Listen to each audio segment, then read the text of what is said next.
হসপিটালগুলোতে ডাক্তারদের যেই ফর্ম আছে, ইউনিফর্ম, তাদের পোশাক আছে এবং ডাক্তারদের যে বিছানাপত্র আছে, মেডিকেলের যেই পর্দাগুলো আছে বিভিন্ন দরজার মধ্যে, সবগুলো দেখবেন সব সাদা কালার। কেন? একটি কারণ, সেটি হলো সাদা কালার জীবাণু নাশক। জীবাণু দ্রুত আক্রমণ করতে পারে না, সাদা পোশাক পরলে দ্রুত মানুষ সুস্থ হতে পারে। সুবহানাল্লাহ বলেন। আমার রাসূল তিনিও সাদা পোশাক পরতেন।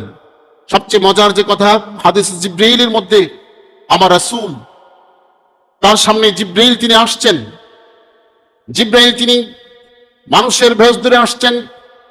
হযরত ওমর বলছেন, নাহনু, একদিন আমরা বসেছিলাম, যাতা ইয়াউম ইসতালা আলাইনা রাজুলুন শাদীদুন বিহাদিস সিয়াব, আমরা সকলে একদিন বসেছিলাম, এমন সময় একজন ব্যক্তি আসলেন যার পরনে ছিল সাদা পোশাক। তিনি এসে রাসূলকে কয়েকটি প্রশ্ন করলেন। ওমর বলছেন, যে লোকটি আসলো